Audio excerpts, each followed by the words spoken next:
league was John's rookie year, 1983. And I was a couple years older than he was, and I didn't know anything. I watched the game grow, and I learned from it. And part of that growth came up through the 80s and 90s. If you look at the history of the league in terms of its popularity, its television exposure, and all that. And then through the 2000s, when in 2010 our organization was in a really bad place. We had lost, I think, the faith and the trust of the fans. And John Elway pulled us out of that. And I'll always remember that. I've always said, I said this to John, we were a couple of years too late maybe on that hire in 2010. But it worked out very, very well. He's the first to recognize the last 4 years have been not where we need to be. And he made a decision that he feels will help us get going in a better direction. And as I've said, I commend him for that. So with that, I'm happy to entertain any questions. Okay, Arnie Stapleton, go ahead, please. Hey, Joe. First off, Happy New Year. Happy New Year to you. Thank you. I have a couple for you. First off, do you have any concerns about attracting the best candidate given the uncertain ownership situation and the fact that the new GM will quite literally be working in the shadow of John Elway, who you just called, the most important and impactful person in the franchise's history? So it's a two-part question, right? That's a two-part question, and I got to follow. Okay, so the first part, do I have any concerns given the ownership? Is that I'm sorry. Yeah, any concerns about attracting the best candidate given? I don't, because I think this is an attractive job. And I believe this is a good place to work. I believe people will want to work here. There are only 32 GM jobs. I feel good about our organization, the people that work here, how we conduct ourselves. I recognize we haven't won. I recognize that there are questions about ownership. But if you're a candidate that wants to succeed and wants to be great and do great things, you're going to take a job, and this is going to be a place where you can succeed because we will give you the resources. And I assume that's not going to be any different regardless of who the next owner is. Because I don't know why you get in this business whether it's a member of the Boland family, it's Brittany, or it's another owner, whoever it is, why would you not give your football department and give your organization every possible resource to succeed? I don't know any other way. Now, look, we haven't been successful lately. I get it. My head's not in the sand.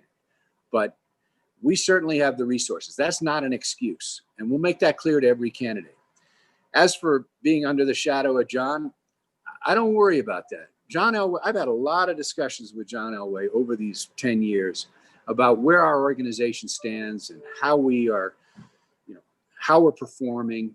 And John's got a really good grasp of where we stand from a 50,000-foot level, and that will continue.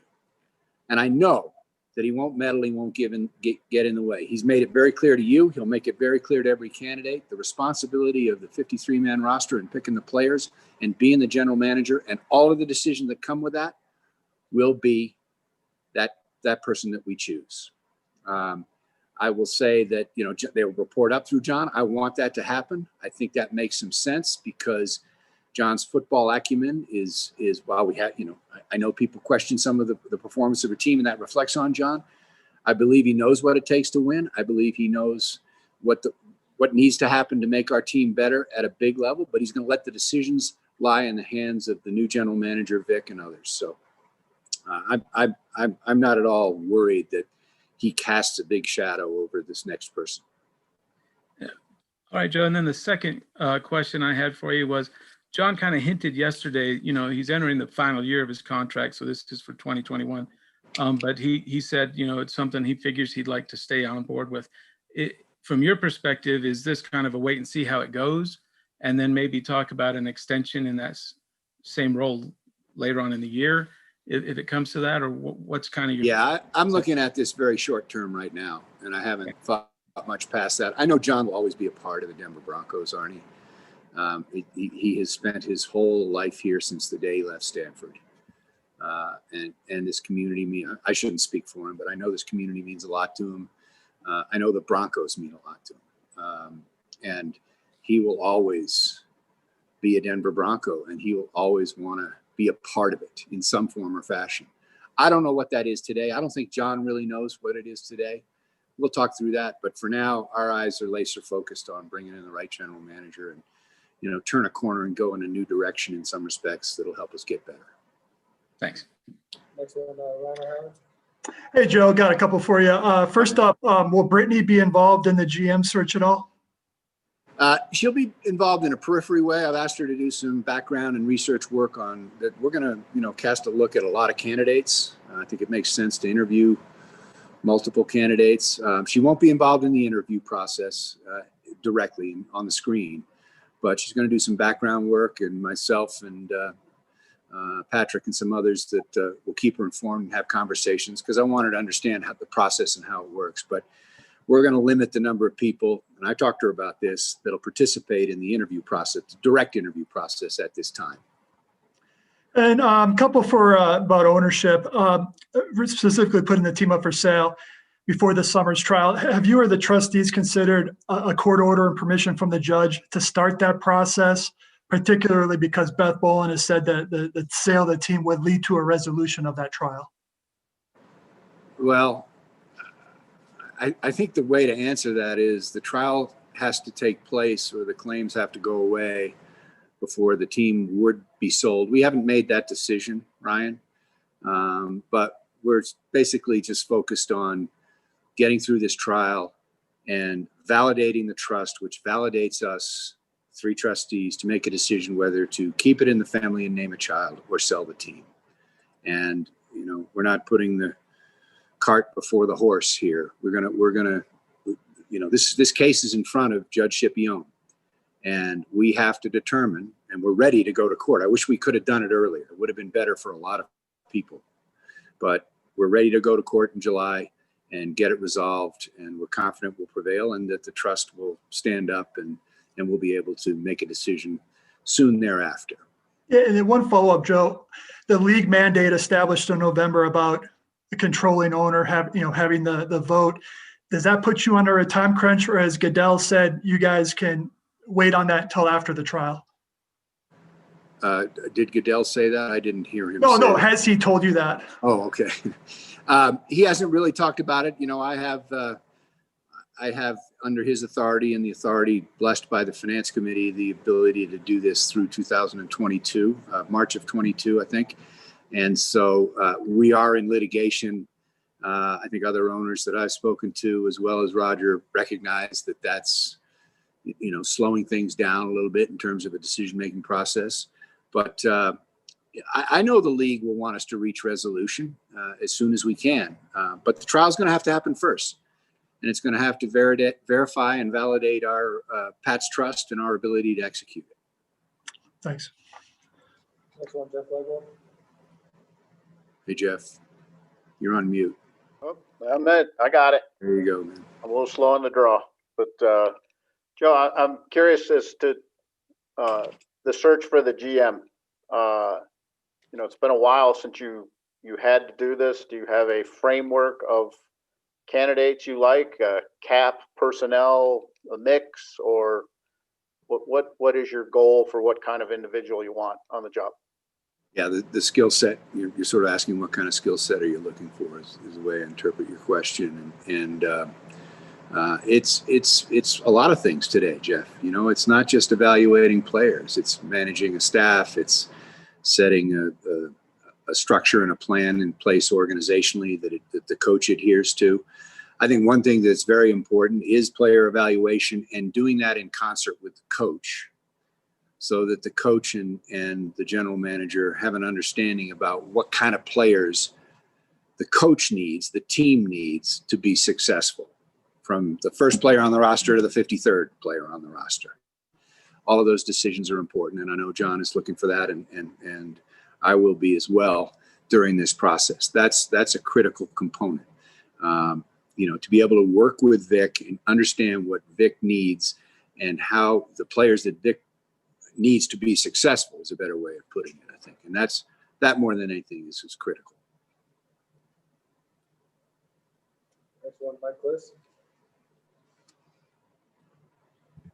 Yeah, Joe, In searching for the GM, how important is a minority candidate for the Broncos? Very important. Very important. I think your organization gets better with diversity, and diversity is a lot of things. It's people of different race. It's people with different opinions. It's people that add value in different ways. We're going to interview several Black candidates. The Denver Broncos player roster is 75% Black, and we're better. We're getting better at diversity as an organization, but we're nowhere near where we need to be. And this is a chance to interview and learn, and who knows, maybe arrive at a candidate with great diversity.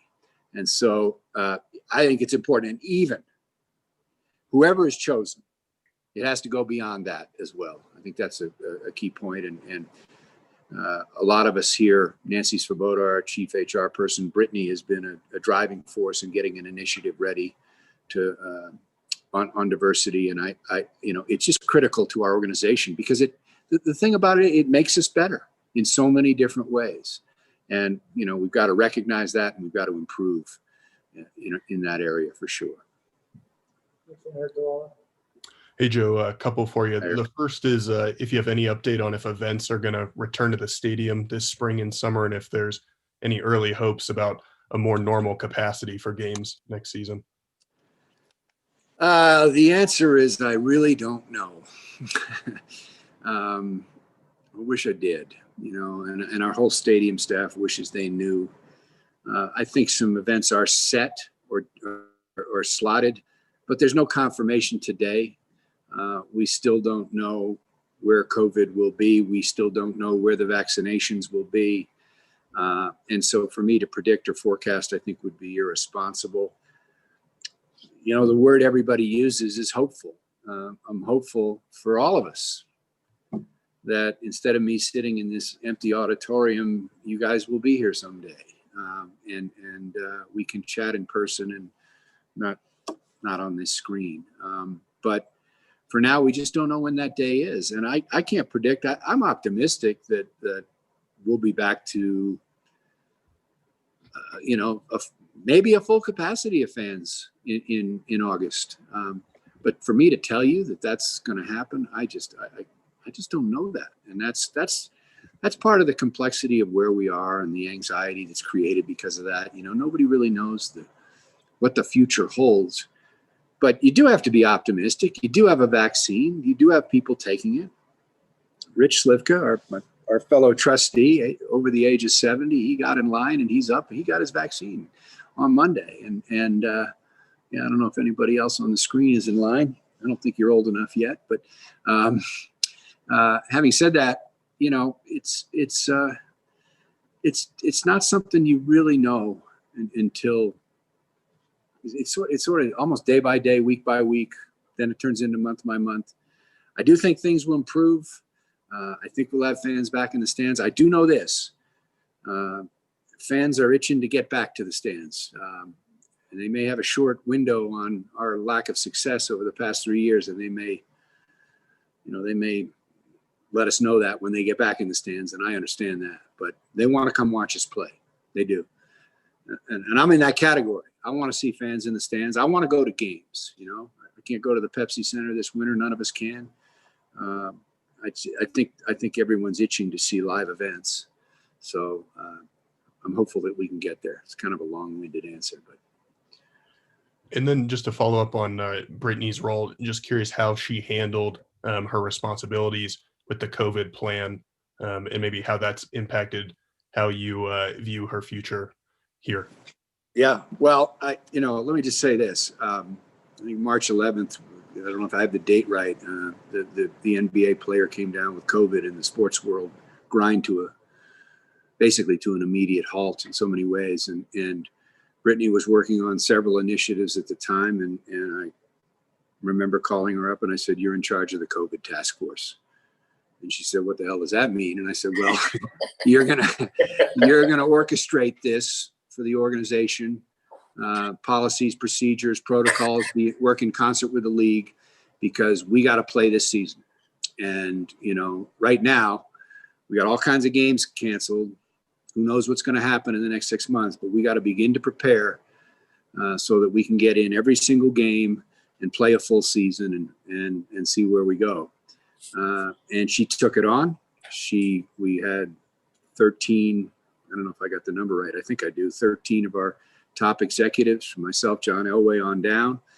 She managed the process weekly. She worked with the league. She worked with the state very effectively. I think it was all consuming for her. So some of the other things she was working on, she still was able to do, but the rest of us were sort of all COVID all the time. And she was able to keep the trains on the track. And I know we had a couple of hiccups during the season. None of that was her fault. But at the same time, we did play every game and we got through the season. I think it's a remarkable accomplishment for the league, and it was a remarkable accomplishment for us. I commend the players, the staff, the coaches, everybody for being able to do so. But Brittany was at the forefront of that. She's done some other things and started some projects on some stadium improvements, fan enhancement, an international initiative. I'm going to give her an office down here at UC Health here. She began to sort of get a flavor of football a little bit, get a flavor of our big picture finances. Still needs experience. Experience is critical for her, and trying to get as much of it as we can for her. And we haven't made a decision, but she certainly is the family member that would be on track if there can be an agreement amongst family members and others. Brittany, obviously, as I've said, no different from last year,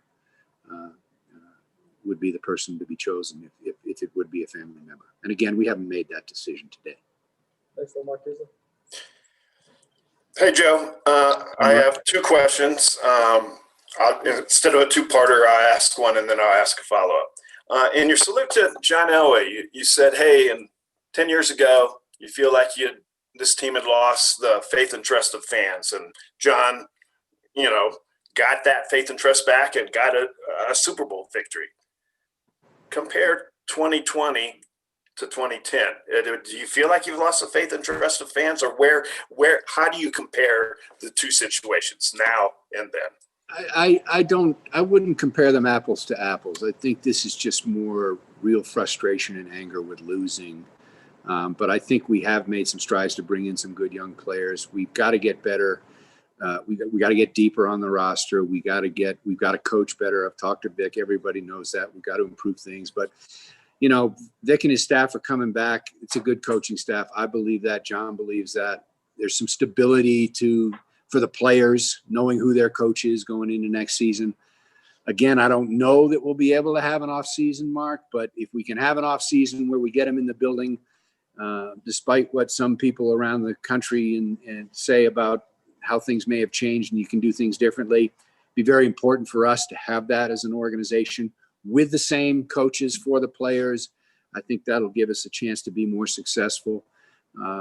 So I don't think it's quite the same comparison. I don't think internally things just weren't very good in 2010, as my memory recalls. I don't compare it quite the same to where we are now. We got to get better as a team, and there's a lot of frustration, and it boils over to anger. And I've witnessed it in the locker room after some losses this year, and it carries over to when the players leave and the staff and the coaches leave the building, and it carries over into the community. And I listen and I watch and I read and I know what's going on, and all of that is justified. And we have to do something to stop that. And there's one thing you can do to stop that, and that is win. And we got to win. And we can't go on this way, continue like this and have this frustration and lose all these games and expect our fans not to just sort of just say enough is enough in some fashion, So we do have pressure on us in this particular occasion. It's similar to 2010. And because you won significantly after Pat Bowlen had to step away, I don't think there was trust and faith issues with fans regarding ownership, but now I get the sense that there is concern among fans about ownership. I know you're facing a trial. 1 year from today, how confident are you that Brittany Boland can be the owner of this team? Or maybe the more fair question is, when is this going to be resolved? By a year from now, will we know who the owner of the Denver Broncos is? Or by March 2022? I mean, Yeah. when's it going to happen? Well, I can't predict the outcome of litigation other than to Right. say I think we will prevail, but I can't predict what will happen after that. Okay. There are two family members one of whom issued a press release indicating they would like to see the team sold. At least that's the way I interpreted it. Right. There was another press release that followed that from the attorney for Mrs. Boland that said they didn't agree with that. And they represent, I believe, the other 5 siblings, Annabelle's and Pat's children. So that's complicated, and that has to be worked out, and there has to be a conclusion to that, and an understanding if Brittany's gonna run the team. There's just no other way around that. And will that happen before March of 22 or immediately after the trial? I'd like to think that it will happen in that time period. And that's for selfish reasons. And it's for reasons that are in the best interest of the organization, the team, the fans. I think all of those people and the family, they deserve an answer soon after the trial. Thanks. Without putting an end date on it, Mark, because Okay. I can't predict what. Yeah, and my What'll question is happen obviously after probably a question you have as well. Yeah. When the heck is this going to be over? Next one, Brandon Christoph. Joe, I've got 2 for you, and like kids, I'll ask them in order. You mentioned Brittany won't be a part of those interviews. Who will be in on the GM interviews? And I guess beyond John, who all will really be participating versus just observing? Vic, John, and myself will be the active participants, and since we're all over the age of 60, we need an active note taker. So that'll probably be Patrick Smythe to help us out. But that will be it. And then secondly, Matt Russell, when he had his issue in 2013, his legal problems, you were hard on him. How proud are you that he was able to really turn his life around? And then had he not decided to retire, would he have been a candidate to fill the GM role? Yeah, I think John and I talked about him being able to present himself as a candidate. I'll answer that part first. I think the more important part of your question is what happened to Matt several years back. It was an issue with substance abuse. I think he'd be the first person to tell you he hit rock bottom. It was not a story that reflected well on him or the organization. I had direct conversations with Matt about it. To his credit, a couple things I would say. Number one is, that was grounds for some serious discipline, maybe up to dismissal at the time. But when I talked with Matt and I talked it over with a few others in the league and others, I think it's better to be in the business of building lives back up than tearing them apart. And Matt Russell is a really good person. And, I don't think anybody on this screen really knows how he was able to just build his life back up and make great contributions to our organization. But more importantly, make contributions to himself and his family and take care of himself and turn his life around. And he's a neighbor of mine. He's right down the street from where I live. And he's got a terrific wife and 2 terrific young kids. And I sent him a text the other night and I said, you will forever hold your head high for how you took the challenge on of being at rock bottom and rose up to resurrect yourself, basically, and become a great father and a great husband and have these 2 terrific kids and a wonderful wife, as I've said. And, Matt's got his greatest years in front of him. I know he says he's retired, but I'll work on that. He's going to make great contributions, first and foremost as a father and as a person and a husband and everything else. And I know I'm going along on it, but I just have a lot of admiration for what he went through, all that he did after that to recover first for himself and then contribute to the Broncos. Next one, Andrew Mason. Joe, 2 questions for you. First of all, what were some moments over the past few months where it really hit you in the gut just how much you guys lost because COVID-19 resulted in having to adjust so much about what we know of a football season? I don't know. I think that's a tough question because 32 teams had COVID-19, but we're a pretty young team, hadn't been together a lot of new faces. Coaching staff had some turnover with some new faces. Coordinator, offensive coordinator, quarterbacks coach. So I think it was just, there was so much emotion involved with it and everything was so different and it was difficult. And I think it was just a bigger challenge for our organization based on the way we were structured and how we are currently as an organization in terms of players, coaches, and staff.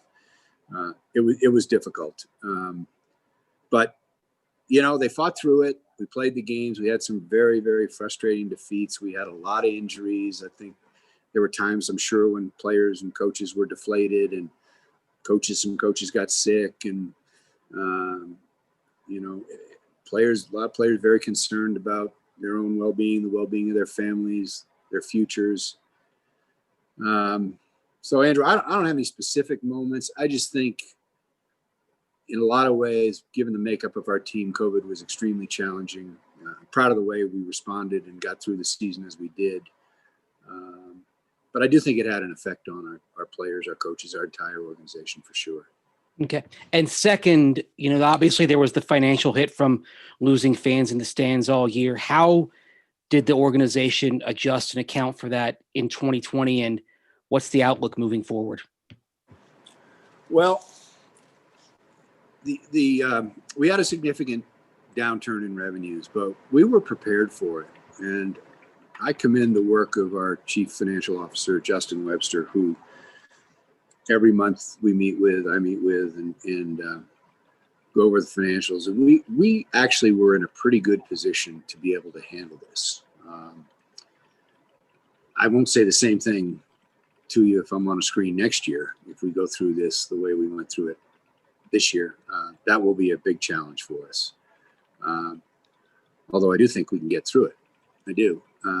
We are well positioned, but what's most important to our organization is that we have all of the resources available to put in front, to give to the football side of the building so that they can be successful. That didn't change this year. I don't expect it to change next year. And I'm a glass half full guy on, even though I said to Mark earlier, I don't know, or I said to somebody earlier, I don't know what to expect in terms of fan levels in the stadium and that kind of thing. I do think we'll have some people back. We may not be all the way back from a revenue standpoint, but I believe firmly we can make it through 2021 unless there's just some unforeseen COVID situation that even sets us back even further than we were set back last year. Guys, we've got time for a few more as we try to get to everyone. Next one, Troy Ray. Joe, thanks for joining us today. Looks like you're feeling well. You feel like you're back to normal after the bout with COVID? Yeah. Thank you, Troy. Thank you for asking. I feel good. I've been doing some rehab stuff, and it's really helped the energy level. That was the hardest thing, just bringing that back. But feel good. Thank you for asking. Yeah, good to see that, man. I'll play devil's advocate here because you get it a lot from fans. Fangio's record is almost similar to Vance Joseph after 2 years. Vic's had some clock management issues, at least from a media perspective. We've seen that. What is it you've seen from Vic that makes you believe he can kind of get better in year 3? And should he feel more or less secure with a GM coming in that ostensibly didn't hire him? John hired him. Yeah. Well, I think Vic's going to be part of the process. Let me answer the second part of your question first. He's going to be part of the process. I think it's important that he have input and sign off on whoever is brought in as a GM to be able to help him. So I'm not too worried about that. I think Vic's got whoever we bring in will have good football acumen and some experience and some knowledge about, and we'll be sure to be able to work with Vic on shaping the roster the way the team needs it for Vic. So I'm not worried about that part of it.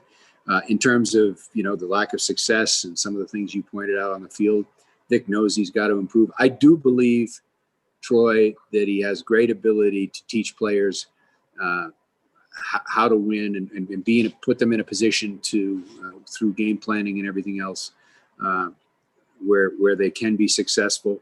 We just haven't executed it, and we've had some problems late in games, and it boils up in frustration and anger, and I understand that. So does Vic.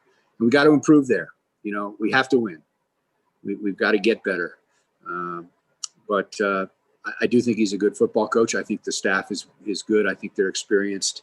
I think one more year, I mentioned this in an earlier answer, another year with them together stabilizes things to a certain point. Fans will disagree and say, it's just not going to work, whatever. But I don't see it that way. I think it's got a chance to work. Thank you, Joe. Yeah. Hey, Joe. Thanks for doing this. I know you probably view every offseason as vital and important, but with everything going on, and you've touched on a lot of them, from ownership to hiring a new GM to Fangio, like you just talked about, Locke, Vaughn's contract. Is this, I guess, one of the most pivotal off seasons that you've faced in your tenure in terms of what it means for the future of the franchise? I don't know. I sort of feel like they're all pivotal in many ways because what happens during the season is kind of put to bed, and regardless of whether you've been successful or not successful, it's okay. Now what is kind of the reaction that I look at now. The pent up frustration that I've talked about, that exists, and maybe that puts more pressure on us, but that's the way it goes. So we just have to respond to that, and we have to do better, have to win, as I said so many times earlier, while we've been meeting here. But I think it's critical that I'm really hopeful that we can get the players in here for some form of an off season, and I just think that's really important. So that part of it is critical. We can do meetings. Like we're doing this press conference on the Zoom and things like that with players. But just the interaction, whether it's in the weight room or it's doing conditioning outside or it's doing the OTAs and being together at that time, I think that's for the makeup of this team, I think that's critical. And so I know there were some reports that were out there, I believe last week, that some of that can be done away with. Ryan, I think you even wrote on it a little bit. I don't see that as beneficial to the Denver Broncos in any way, shape, or form at all. I think we need to be together as a team. Thanks, Kyle. Joe, do you expect the schedule to be expanded to 17 games next season? And what are your thoughts if that does happen? I think there's a very good chance that will happen. And the big decision on that, I think, comes down to how many preseason games you're going to play. We need all three. The games are important. Fans might not like to hear that, but there'll be alternate slates if you go to 17-3, where you're playing 9 games at home one year and 10 games at home the next. I think that was those games being absent for us this past year had an effect on how we played, for sure. Thank you. Guys, we got time for 3 more. We're going to go Zach, Eric, and Jeff. Go ahead, Zach. Hey, Joe, thanks for talking to us today. Can you take us through how John came to this decision to step back from the GM role? Was it something you brought up to him, or was it something that he came to you with the idea of? I think we were just having a mutual discussion, as we do from time to time during the season, about some things and reflecting. And I think I might have asked him how he perceives where he wants to be here in the organization, and what's combining that with what's needed to fix things to get better and start winning again. And he started thinking about things and reflecting on it. It was about, as I said, 3 weeks ago. But I can't remember, Zach, one specific conversation, who initiated what, how it came about. But the conversations were very candid and very honest and very open. They were quite civil. There was no discord or anger or disagreements. If there were disagreements, maybe actually, and from time to time, but we worked through those a little bit. And John arrived at the conclusion that this needed to happen. So, as I said, I think it's commendable and in the best interest of him and the organization for sure. Next one, Eric Goodman. Eric, yeah, you got to unmute your arm. Can't see you, Eric. Sorry about that, Joe. Following up on what Zach just asked you, what if John had come to the conclusion that he did not want to give up his GM role? Would you have been okay with that? Well, I don't get into what ifs, but we arrived at the right conclusion. So that's where we're at. And John, we talked that through. And I didn't contemplate one way or the other. If that had been the case, then I'm not sure where we would have gone. But as I said, I think the decision that he reached was the right one, and he made it. We talked things through. It wasn't difficult to get to where we got to. As I said, it was very civil and very honest and thorough in terms of our dialogue throughout these last several weeks. Last one, Jeff. Joe, I just wanted to get the structure of the interview process here. You're going to do a first round of interviews and then perhaps a second round with finalists or whatever. And have you asked permission for anyone else other than Champ Kelly? At this point, I don't want people who are under contract, and if we ask permission, we got to get it. And I don't want to. I don't think it's appropriate based on the rules, the anti-tampering and everything, that I mention candidates at this point, other than Champ Kelly's is out, and we did ask permission and receive permission. That is true. In terms of the process, Jeff, Zoom interviews to start, and then I think we'll get down to a list of candidates. And my sense is Vic and John will want to do those in person, which we are permitted to do, is my understanding. Socially distanced, however appropriate, but I think it's important to get together, as I said earlier.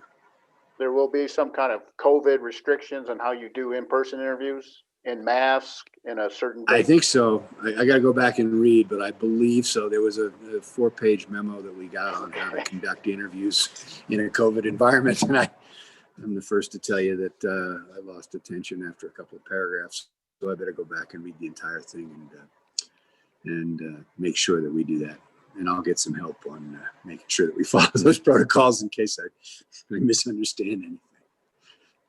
Thanks. Thanks for taking the time. Thanks, everyone. Thanks. Hey, listen, before we cut off here, guys, I just I want to thank you for getting through this year, and these circumstances for you were just as complicated and just as difficult and cumbersome, and pick whatever word you want there, and you hung in there with us, and you were able to do your jobs to the best of your ability, and always fair and honest with your commentary and everything else. And I just want to thank you for hanging in there with us and getting through the season. And like I said, next time we do this, I look out over this empty auditorium. I'm hopeful you guys will be here and we can chat in person. So thanks for everything. Thank you, Joe. Thank you, Joe. Thanks, Joe. Thanks, Joe. Thank you.